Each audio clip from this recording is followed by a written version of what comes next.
जैसा मैंने बताया था, आज मेरी लास्ट क्लास है। ठीक है। आज हम 3 टॉपिक के बारे में पढ़ेंगे। ठीक है, पांडास खत्म करेंगे, पहला। दूसरा, हम ग्राफ बनाना सीखेंगे, यानी कि विजुअलाइजेशन, जिसमें हम मैटप्लॉटलिब और सीबॉर्न, 2 टूल एक साथ सीखेंगे, क्योंकि दोनों एक दूसरे का एक्सटेंशन है। तो पंखा बंद कर देना भाई, पंखा बंद कर देना।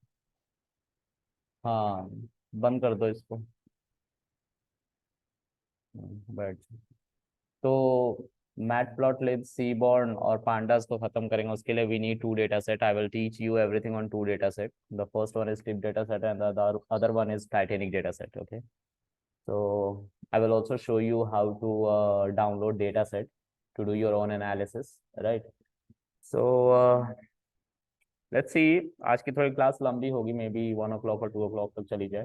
ठीक है, but still I have to complete it, because मैं बिल्कुल फ्रेश एक पॉइंट पे छोड़ना चाहता हूँ। ठीक है, अगर लास्ट वीकेंड हमारी क्लास हो जाती तो ये इतना लैक नहीं करता, क्योंकि उसी के बेसिस पे मैंने बात करी। और राइट, देखते हैं गाइस।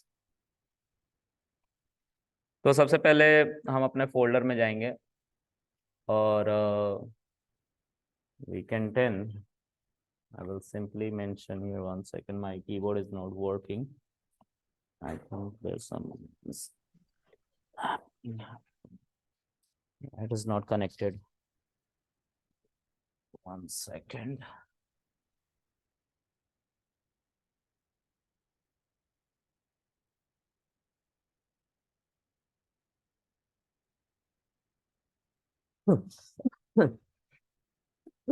All right, so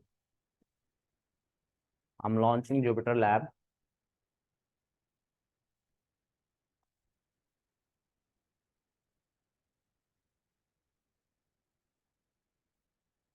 देखो, डेटा सेट कहाँ से आएगा, उसके लिए मैंने कल मैनिपुलेशन के बारे में सिखाया था, थोड़ा सा सिखा पाया था, पूरा नहीं सिखा पाया था। जो डेटा सेट मैंने बताया बनाया था बेकार वाला, उस डेटा सेट को ही हम आगे कंटिन्यू थोड़ा सा करेंगे। ठीक है। तो मैंने बोला था कि पाथ अलग हो गया था वेदर का, और ये जो पाथ था इसको हम रीड नहीं कर पा रहे थे। ठीक है, लेट्स सी। पांडास वाला फाइल को ओपन करो, save it, scroll it down. Yes, this one is that data set जिसको हम पाइथन की हेल्प से फिल करने की कोशिश कर रहे थे, बट पांडास इसीलिए बनाया गया था कि इतना हमें प्रोसीजर ना करना पड़े, जो हमने ऊपर में किया था, सिर्फ पाइथन को यूज किया था, कोर पाइथन। ठीक है। मैं ये बात इसलिए आप लोगों को बता रहा हूँ, क्योंकि जो पैकेज बनते हैं, मॉड्यूल्स बनते हैं, उससे पहले कुछ खामियां रहती हैं, कुछ दिक्कतें रहती हैं। तो इन दिक्कतों को दूर, जो तुमने इतना लिखा है, इन्हीं दिक्कतों को दूर करने के लिए लाइब्रेरीज बनाई जाती है। कल को आप मॉड्यूलर प्रोग्रामिंग में गए तो दैट्स अ प्रॉमिसिंग फील्ड। किसी भी लैंग्वेज में अगर आप मॉड्यूलर प्रोग्रामिंग कर रहे हो तो एक प्रॉमिसिंग फील्ड है। मॉड्यूलर प्रोग्रामिंग क्या होती है, first of all will talk about it. Okay, so suppose this is a file section. If you'll click on this, you will get n number of features. Can you see this? N number of features there. अगर कोई developer सिर्फ file section के इन features को build करता है totally and to and, ठीक है, उसी तरह से कोई एडिट वाले सेक्शन को पूरी तरह एंड टू एंड बिल्ड करता है, view, run, kernel, tab, setting, health, इन सब को बिल्ड करता है, तो that person is a modular developer. वो मॉड्यूल को पूरा बिल्ड कर सकता है। और ऐसे बंदे ज्यादा डिमांडिंग इसलिए होते हैं क्योंकि ये अपना टाइम ज्यादा वेस्ट नहीं होने देते। ये एक बार बैठते हैं, पूरा एंड टू एंड कोड करते हैं, और ऐसे कोड करते हैं कि अगर इसको कहीं ले जाके पेस्ट कर दिया जाए तो कंपैटिबिलिटी इशू नहीं आता। ठीक है, मतलब अलग अलग बंदों को काम दे दो, सब मॉड्यूलर प्रोग्रामिंग में एक्सपर्ट है, वो अलग अलग अपना काम करेंगे, फीचर्स बता दो, और लास्ट में वो सब एक साथ मर्ज कर दोगे तो तुरंत काम करने लग जाता है। It will not take much time. और अगर एक बंदा ये सारा बना रहा है तो मे भी इसके लिए 1 दिन लगा, इसके लिए 2 दिन, 3 दिन, 4 दिन, 5 दिन, सबको करते करते मतलब इतना टाइम लग गया। मान लो 30 दिन लग गए। 30 बंदों को 30 मॉड्यूल्स दे दो, 1 दिन में नहीं बना देंगे? अगर 1 दिन लग रहा है एक में तो फास्ट डेवलपमेंट हो रहा है ना। अब एक बात करते हैं नॉन मॉड्यूलर डेवलपर के बारे में। अगर वो बना भी देता है तो कंपैटिबिलिटी इशू आएगा, और कंपैटिबिलिटी इशू में भी एग्जिस्ट फॉर 10 डेज, तो फिर से टाइम बढ़ गया। ठीक है, अगर वो मॉड्यूलर डेवलपर नहीं है, उसको एक्सपीरियंस नहीं है मॉड्यूलर प्रोग्रामिंग का, तब। ठीक है, ऑल राइट। तो ये भी हमारे मॉड्यूल से, जो पांडास है this is also a module, इसको बनाया गया कि हर तरह के डेटा सेट पे चलाया जा सके। ठीक है, समझ में आ रहा है? ओके। अब जो है इसी डेटा सेट को मैं फिर से रीड करूंगा, और इस बार मैंने यहाँ पे आप लोग को दिखाया था कि हमारा जो रिसोर्स रखा हुआ है, यानी कि वेदर नाम का फोल्डर जो रखा हुआ बाहर रखा हुआ है, इस करेंट वर्किंग डायरेक्टरी में नहीं है, अभी भी नहीं है। ओके। अगर मैं इसका पाथ यहाँ से फिर से ये लोकेशन कर दूं, मतलब उसी करेंट वर्किंग डायरेक्टरी में डाल दूं, तो this will give me an error, it will say path mismatch का एरर। ठीक है। Okay, let's run it from the beginning. Okay.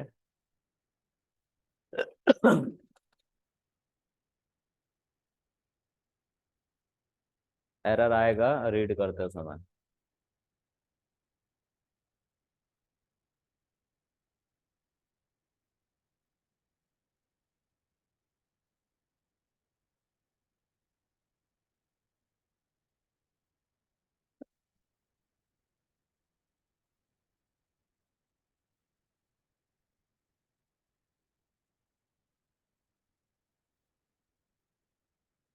शायद इसने करंट वर्किंग डायरेक्टरी में ही पहले फाइंड आउट कर लिया है। ठीक है,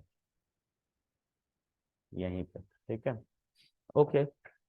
अब जो है हम इस डेटा को पांडास की मदद से फिल करेंगे, जो बाकी के दो कॉलम्स है। ठीक है, तो कैसे फिल करेंगे, लेट्स सी। तो ये df1 में स्टोर है हमारा data frame, can you see this, है ना?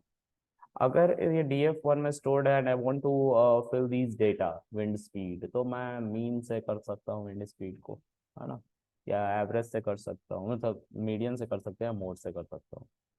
But mean would be sufficient. Mean जो होता है वो सबसे अच्छा होता है, क्योंकि वो मिड पॉइंट होता है पूरे डेटा का, उससे ज़्यादा वेरीज नहीं करेगा हमारे डेटा से। तो मुझे इस कॉलन को पुल करने के लिए I have to use square bracket, single double quote या single quote, whatever you like you can mention, wind speed.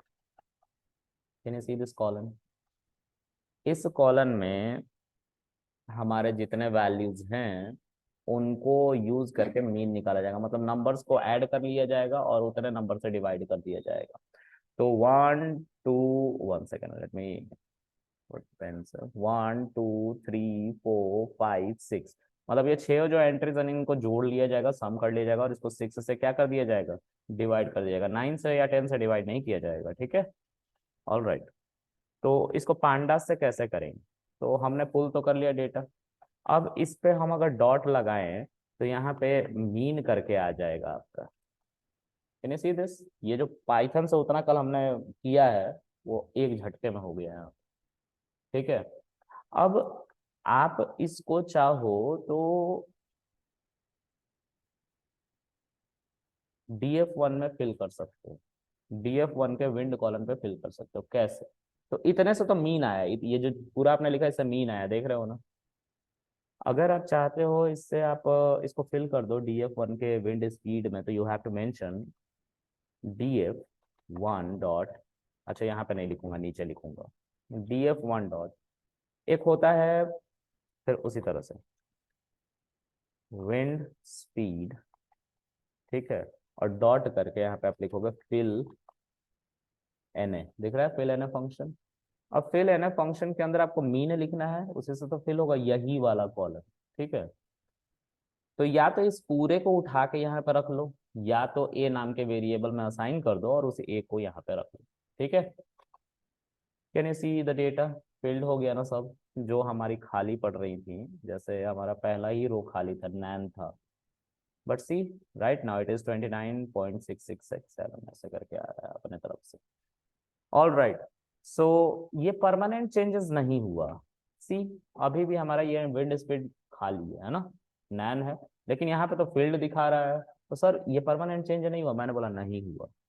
तो इसको करने के लिए क्या करना पड़ेगा? तो दो तरीके, पहला तरीका मैं इसमें दिखाता हूँ, दूसरा मैं दिखाऊंगा आपको वेदर में। ठीक है, तो पहला तरीका ये है कि df1 के ऊपर, सबसे आसान तरीका पहले देखो, तो ये जो फिल एन है ना, फिल एन ये पांडास का मेथड है, पांडास का मेथड है। ओके, तो इसके अंदर आप कॉमा लगाओगे यहाँ पे, तो यहाँ पे एक इन प्लेस होता है, इन प्लेस होता है इसके अंदर। इन प्लेस पे आपका बाय डिफॉल्ट फॉल्स रहता है। देखो यहाँ पे इन प्लेस होगा कहीं पे, ये देखो इन प्लेस नहीं, फॉल्स है ना बाय डिफॉल्ट। फॉल्स का मतलब कि कोई परमानेंट बदलाव नहीं आने देंगे हम। लेकिन अगर आप इन प्लेस को ट्रू कर देते हो, it will be giving you a permanent change. Can you see this? ये पहला तरीका था जो सबसे आसान था। पांडास के मेथड के अंदर इन प्लेस होता है, ठीक है। मीन के अंदर जाके मत डालने लगना, बोलना कि मीन के अंदर तो आ ही नहीं रहा है इन प्लेस। पांडास का मेथड कौन सा है? फिलेन है, ठीक है। ओके, उसी तरह से अब मैं चाहता हूं df1 के ऊपर वेदर को कॉल करूं, ठीक है। तो ये कॉल करने का दूसरा तरीका है। अभी थोड़ी देर पहले इसको मैं, हाँ इसको मैंने ऐसे किया था, स्क्वायर ब्रैकेट वेदर, ठीक है। तो ऐसे चल रहा था। लेकिन यही काम और कौन करेगा मेरा? इसको कमेंट करके इसको अनकमेंट करो, देखो सेम हो रहा है ना। तो ये भी दो तरीके से हो। डिफरेंस समझ लेते हैं दोनों में, कि दोनों में डिफरेंस क्या है, आखिर दो तरह के ऐसे क्यों बनाए। तो देखो, मान लो कि df1 के ऊपर आप वेदर चला रहे हो, बहुत अच्छी बात है, वेदर आ जा रहा है डॉट लगाने।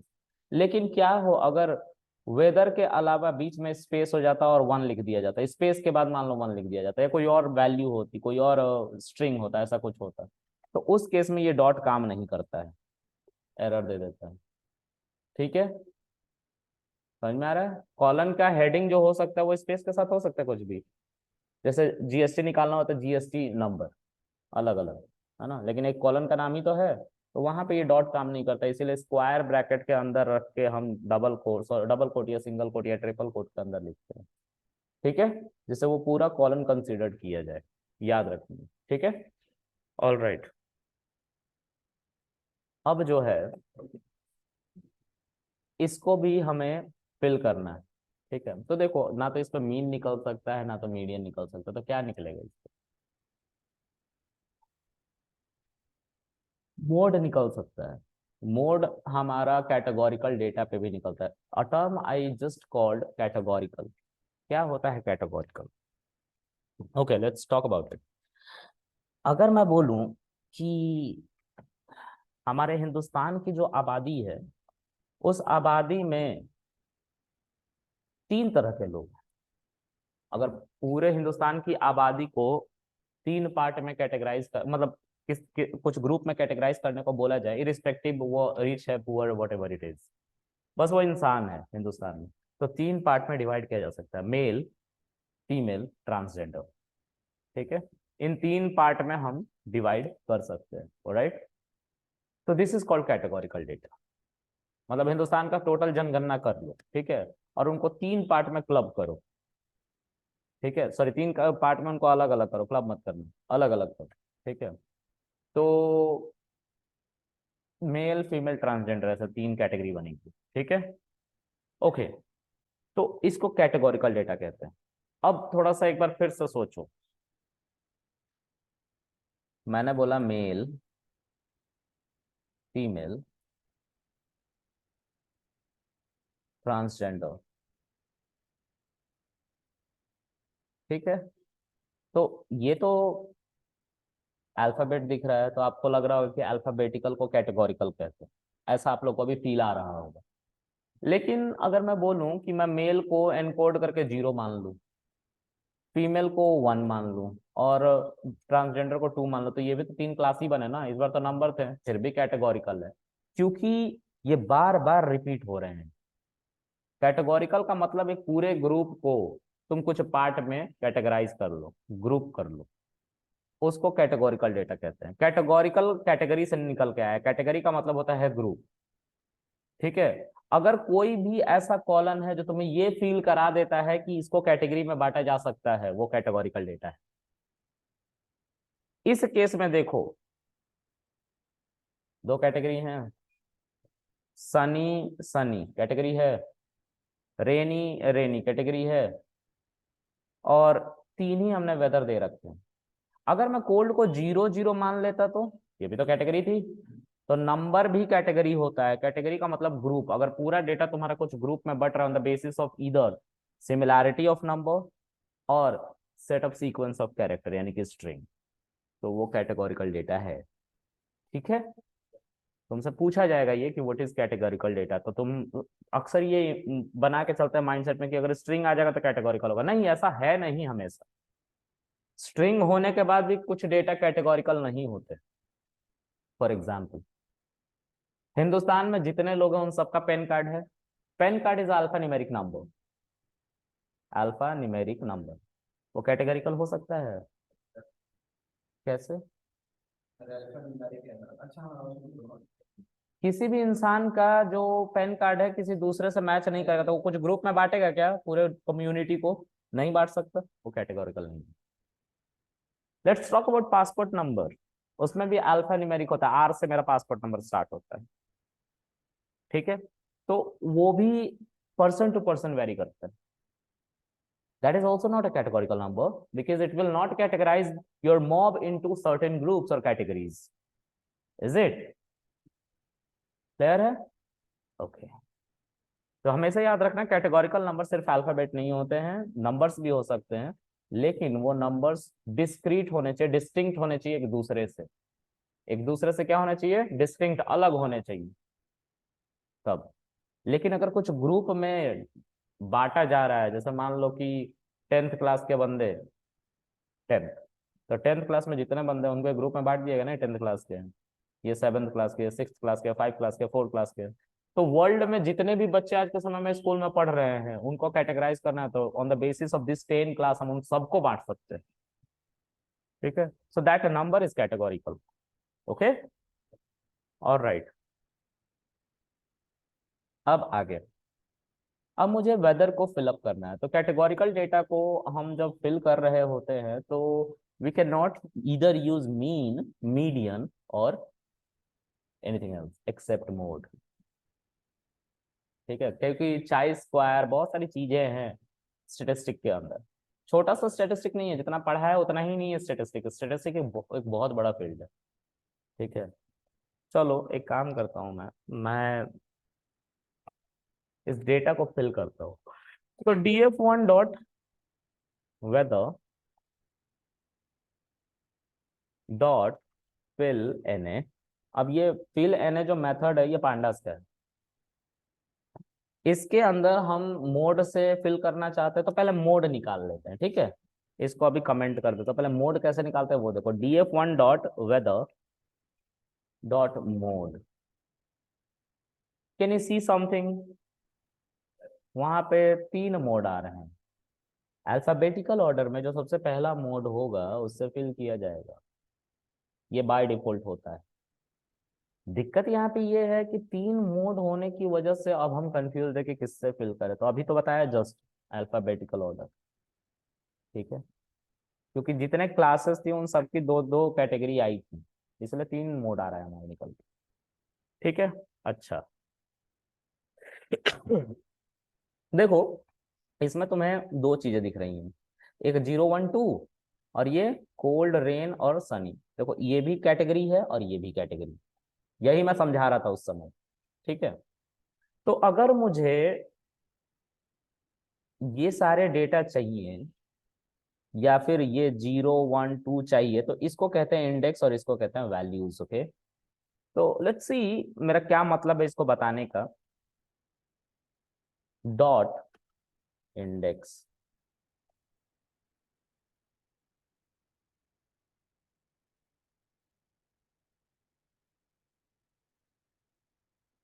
Start 0, stop 3, step 1। बता रहा ना 0 से लेके 3 तक। तो रेंज इंडेक्स की बात करें तो 012 आखिर जो हमारा स्टॉप वैल्यू वहां तक हमारा इंटरप्रेटर नहीं पहुंचता है। ठीक है, all right. The second one is values. Can you see cold, rain, rainy and sunny. तो हमें किससे फिल करना है? अल्फाबेटिकल ऑर्डर में जो सबसे पहले आ रहा है उससे, राइट। तो अगर मुझे इसको निकालना है, क्योंकि ये एक एरे है और एरे पे भी इंडेक्सिंग होती है, तो कैसे निकालेंगे इस कोल्ड को बाहर?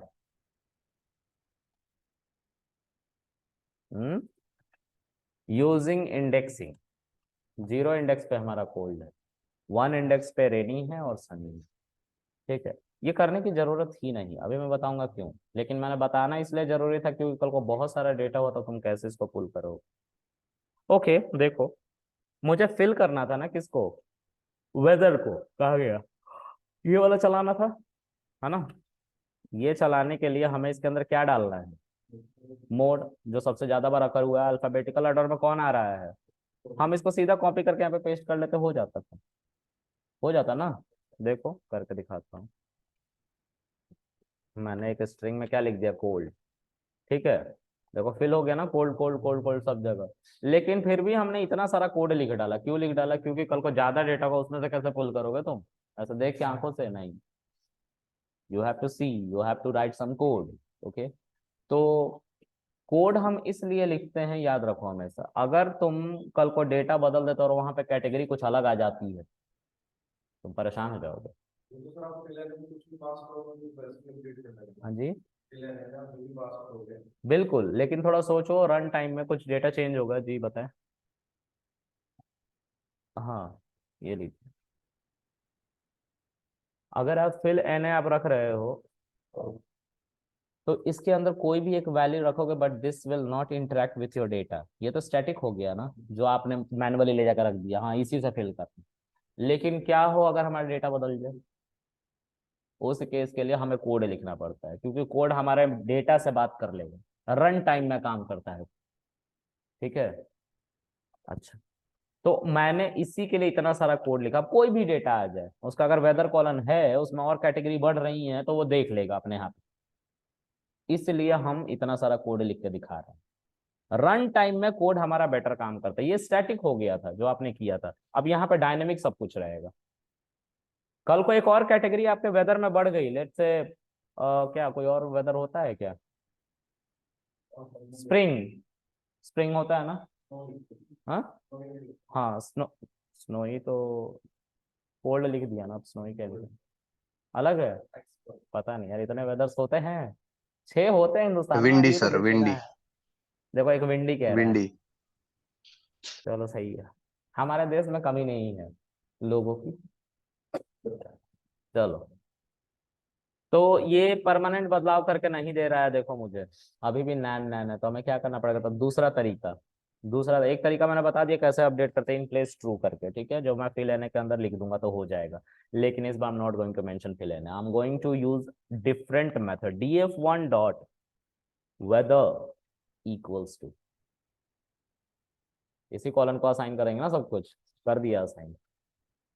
ठीक, 2 तरीके थे फिल करने के, इस तरह से हमारा डेटा फिल हो गया। तो व्हाट आई जस्ट डिड, मैंने मैनिपुलेशन किया, डेटा को चेंज किया, हमने डेटा को फिल किया, डेटा को बचाया। ठीक है, अच्छा, कुछ और चीजें हैं, मैं फिर से इसी डेटा, हाँ ठीक है, हाँ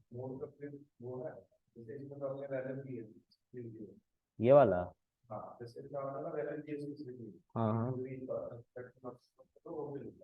हाँ,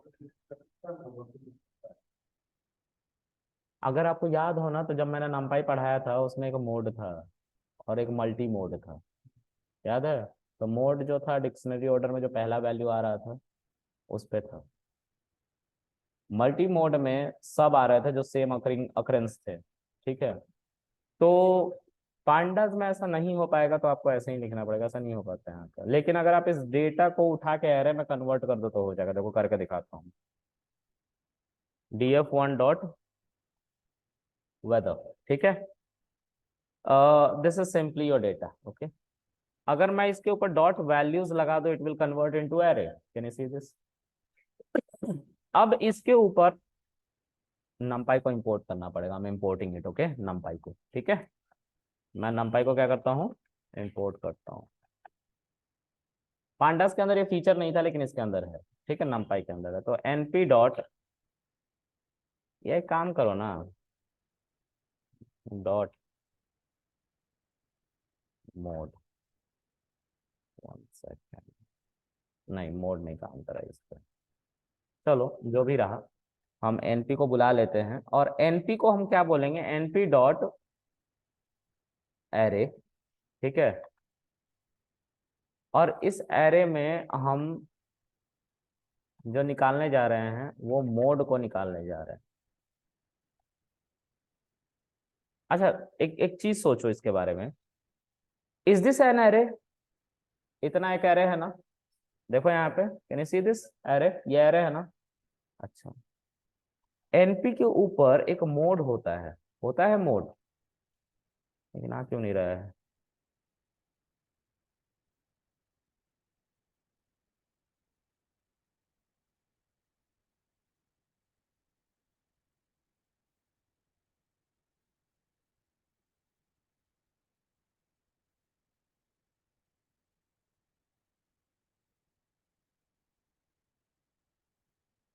मोड स्टेटिस्टिक के अंदर है, इसके अंदर भी है, पता नहीं, अब मुझे याद नहीं आ रहा कि कहाँ पे है। ठीक है, लेकिन है, हम निकाल सकते हैं। Okay, I just want prove it. Okay, let's see, np dot, I think this is mode only, मतलब मोड के अंदर if I pass that data no, it will definitely detect this. Okay, देखो मैं इसको करके दिखाता हूँ। Take from 2 to 3 positional argument, but one is given. What kind of argument?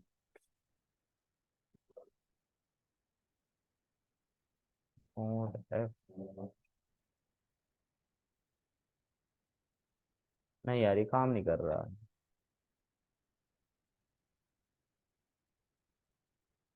मैं बस चेक कर रहा हूँ थोड़ा सा, मैं खुद ही भूल रहा हूँ।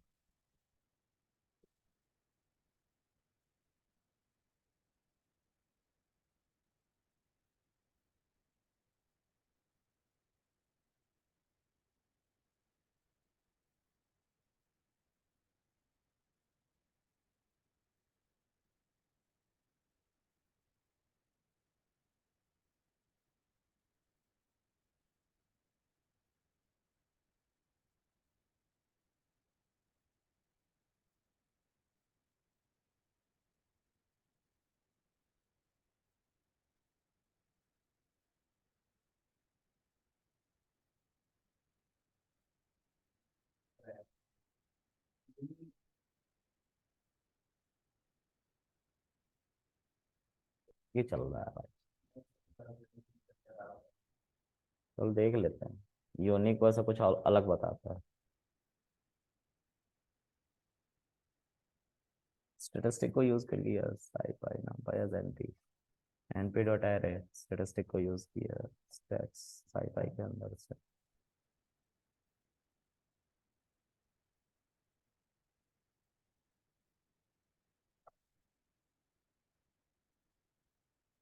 स्टेटिस्टिक के अंदर से ये भी यूज कर रहा है। एनपी के अंदर मोड नहीं है क्या? स्टेटिस्टिक के अंदर ये भी है।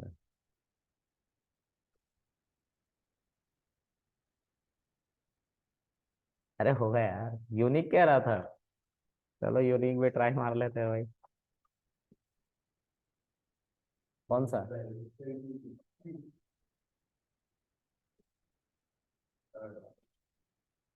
इसके अंदर रखूं इसको?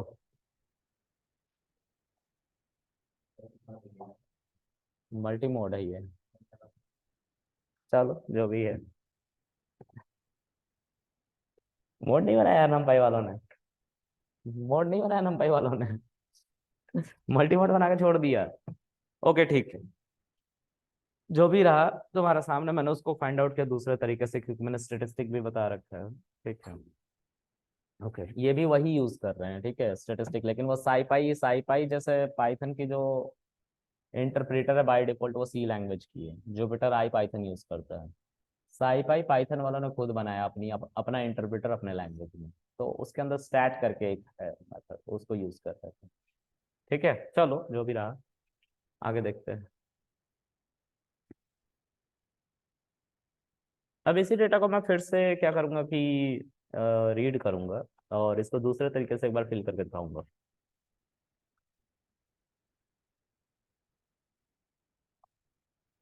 कहाँ गया?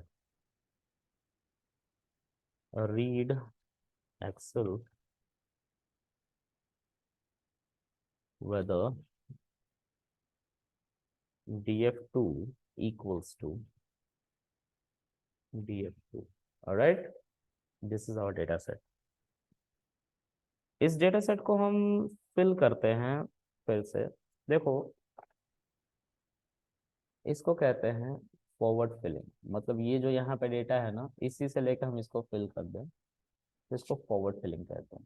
ठीक है, इससे इसको फिल कर देंगे फॉरवर्ड फिलिंग, इससे इसको फिल कर देंगे फॉरवर्ड फिल। ठीक है, और फिर इसी डेटा से लेके इसको फिल कर देंगे फॉरवर्ड फिल।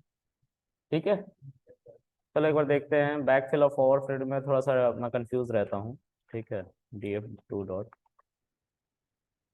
एफ फिल का मतलब ही होता है फॉरवर्ड फिल। ठीक है, उस पास से वैल्यू किस कॉलम को फिल करना है तो वो लिखना पड़ेगा उससे पहले, नहीं तो सब कुछ फॉरवर्ड फिल हो जाएगा, सारे कॉलम एक साथ फॉरवर्ड फिल हो जाएंगे। देखो, सब एक साथ फॉरवर्ड फिल होगा। 23 आ गया ना, लेकिन यहाँ पे देखो, यहाँ पे फॉरवर्ड फिल खाली रह गया क्योंकि यहाँ पे कोई डेटा ही नहीं था, तो फॉरवर्ड फिल कैसे करते, नहीं कर पाते, राइट। तो ये एक तरह का प्रॉब्लम ही तो है, अभी भी हमारा डेटा अनस्ट्रक्चर्ड रह गया।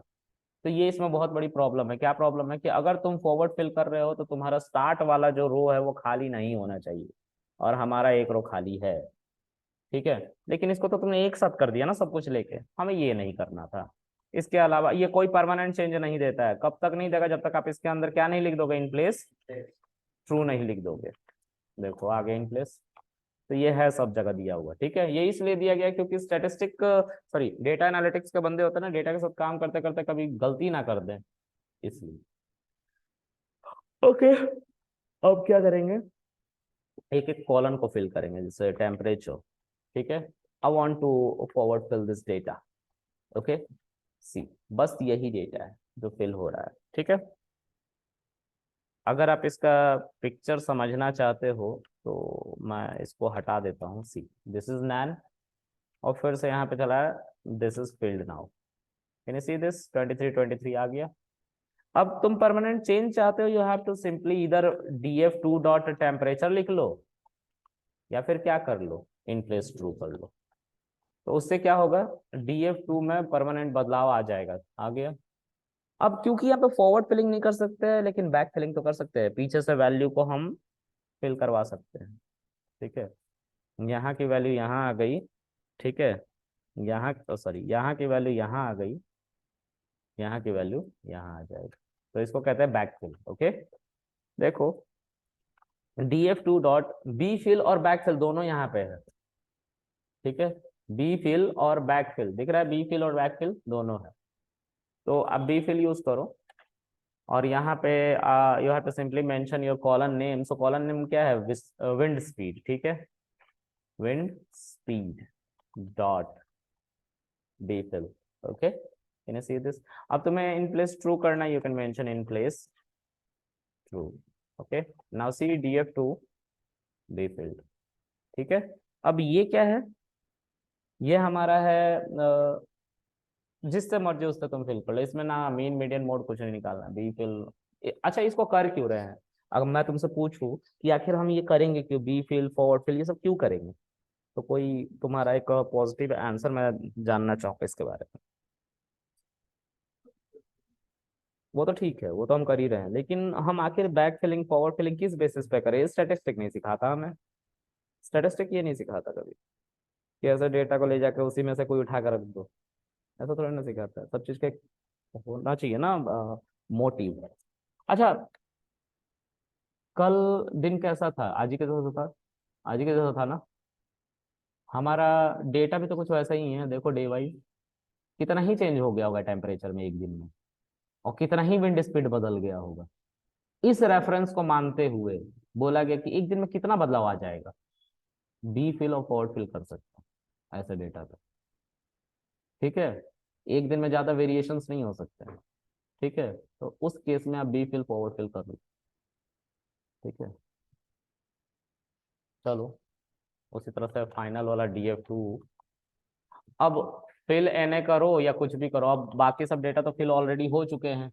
तो अगर आप चाहो तो इसका नाम लिख के वेदर लिख के dot fillna back fill forward fill जो करना है कर लो, आपकी मर्जी। नहीं तो आप फिल एन भी करोगे तो सारा डेटा तो फिल हो ही चुका है, यही बचा है ना बस। तो कौन सा फिल करोगे? बी फिल कर लो। बी फिल करोगे तो एरर आ जाएगा, मतलब इधर डेटा नहीं फिल होगा। तो कौन सा फिल करेंगे? F fill. ठीक है, सॉरी। नहीं, एरर नहीं आता, लास्ट के दो कॉलम छूट जाते हैं, दो रो छूट जाते हैं।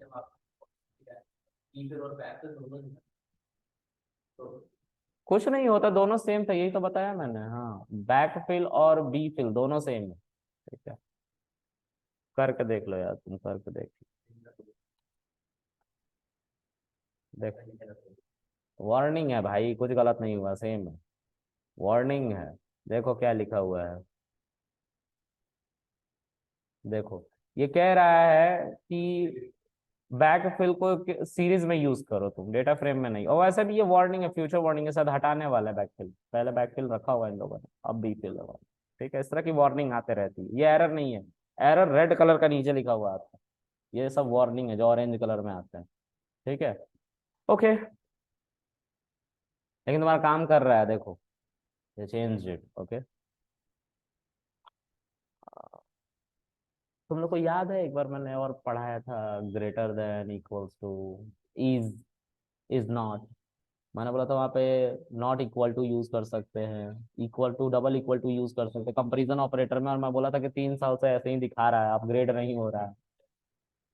वैसे कुछ यहाँ पे भी है। ठीक है, चलो, सब कुछ फिल हो गया, लेकिन इन प्लेस ट्रू करना पड़ेगा।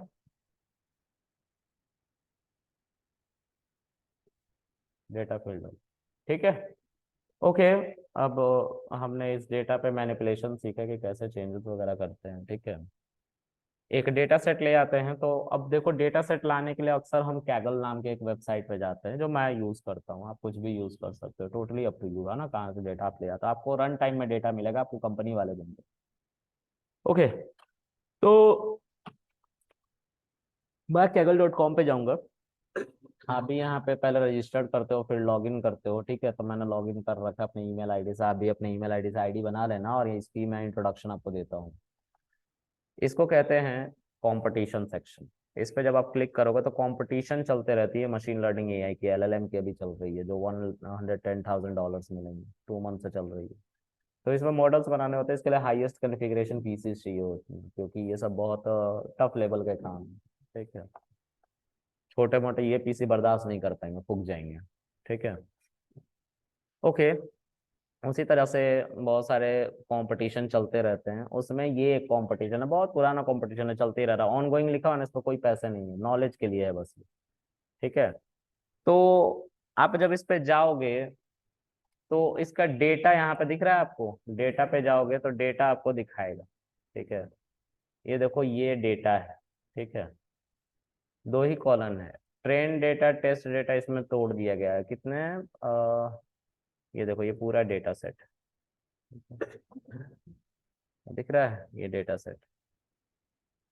इसमें इस डेटा सेट को, इनको डाउनलोड अगर तुम्हें करना है तो तुम यहाँ पे क्लिक करोगे तो टेस्ट डेटा, ट्रेन डेटा, दो पार्ट में तोड़ा जाता है। ये मशीन लर्निंग का किसी ने काम किया है इस पे, इसलिए ट्रेन डेटा टेस्ट डेटा में टूटा है। अगर डीप लर्निंग पे काम करता है तो टेस्ट डेटा, ट्रेन डेटा और एक वैलिडेशन डेटा पे टूटता है डेटा। ठीक है, तो खैर जो भी है, इसको हम डाउनलोड कर लेते हैं, और इसको भी डाउनलोड कर लेते हैं, ट्रेन डेटा, क्योंकि दोनों डेटा को ही तोड़ा गया है दो पार्ट में। जब हम मॉडल ट्रेन कर लेते हैं ना तो प्रिडिक्शन मांगते हैं, तो उसके लिए डेटा और चाहिए होता है ना, तो हम वही डेटा को दो पार्ट में तोड़ लेते हैं। ठीक है, दोनों मैंने डाउनलोड कर लिया। अब इस पे क्लिक करो, एक्सेल में इसको खोल लो।